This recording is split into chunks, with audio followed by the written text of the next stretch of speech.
Two men, two hospitals, one impossible question. On May 10, 2019, what began as an ordinary day in Durban, South Africa, would end in a mystery that still has no clear answers. 53-year-old Sandile Sibiya was helping his neighbor repair a house when a wall suddenly collapsed. The accident shattered his right femur, one of the strongest bones in the human body. His family rushed him to Mahatma Gandhi Memorial Hospital. Doctors assessed his injury and recommended transferring him to Addington Hospital so he could be treated by an orthopedic specialist. But before that transfer could happen, Sandile vanished. A nurse entered his room to check on him, and he was gone. Hospital staff searched the grounds. When they couldn't find him, police were notified. For 2 weeks, Sandile Sibiya was officially listed as missing. Then something strange began happening inside the hospital. Staff started reporting what they described as an unbearable stench. Eventually, someone noticed liquid dripping from a storeroom ceiling. On May 25th, workers investigated. What they found was Sandile's decomposing body, hidden above the ceiling tiles. He had been there the entire time. Officials from the KwaZulu-Natal Health Department promised a full investigation. They clarified that Sandile was not a psychiatric patient, despite early rumors online. But beyond that, very little information was released. And this wasn't the first time something like this had happened. 2 years earlier, in October of 2017, a remarkably similar case unfolded at Stellenbosch Hospital. 61-year-old Teteteke Gqotsi had been admitted for abdominal surgery. According to hospital staff, a nurse checked on him early one morning, briefly stepped away to get fresh linens, and when she returned, Teteteke was gone. Days passed. His family searched the hospital. Then they contacted police.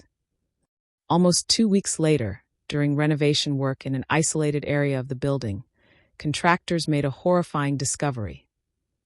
Teteteke Gqotsi's body was found in the ceiling. He was a father of 6. His family had expected a routine recovery. Instead, they were left planning a funeral. In both cases, authorities eventually stated that the deaths were due to natural causes. But families say they were given little explanation. Teteteke's brother, Christmas Kethwane, told reporters he felt left in the dark. His daughter later said the investigation seemed to go nowhere, and that she was told there was nothing more police could do. Sandile Sibiya's family faced similar frustration. They said they were initially denied access to his body, and that no clear answers ever followed. 2 families, 2 hospitals, and countless unanswered questions. The impossible part. Here's where things become truly difficult to understand. Both men were hospitalized for serious conditions. Sandile had a broken femur, an injury that typically makes standing or walking extremely painful, if not impossible, without assistance. Teteteke had just undergone abdominal surgery. Yet somehow both men disappeared from monitored hospital wards, and later ended up inside ceilings that require climbing, navigating hallways, avoiding staff, patients, and visitors, and doing all of this while seriously injured or freshly post-op. No witnesses ever came forward. No security footage was publicly released. And no official explanation has ever clarified how either man physically got there. What could have happened?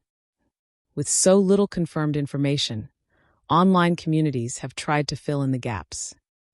These are theories only, not conclusions from investigators. Some have suggested medication reactions. Powerful painkillers or anesthesia can, in rare cases, cause delirium, confusion, paranoia, or hallucinations. Could one or both men have experienced a crisis state that led them to wander? Others wonder about hospital overcrowding. Reports from the time described understaffed wards and too many patients for available beds, conditions that might allow someone to go unnoticed for hours or longer. Another theory suggests possible foul play or negligence. Teteteke's brother was allegedly quoted in one source saying hospital management privately told him his brother did not die of natural causes, directly contradicting police statements. And then there's the most disturbing possibility, that someone else inside the hospital was involved. But there is no public evidence confirming any of these explanations. Just silence. The bottom line. 2 men entered hospitals seeking medical care. Neither walked out. Instead, both were discovered weeks later in places no one can adequately explain. Investigations stalled. Details were withheld. Families were left grieving and searching for answers that never came. Whatever truly happened to Sandile Sibiya and Teteteke Gqotsi remains unknown. And until someone finally explains how 2 injured patients ended up dead in hospital ceilings, this mystery remains unsolved. Comment below what you think happened to these 2 men. Please subscribe to Midnight Casefiles Investigates. It's free to subscribe. Thank you for watching.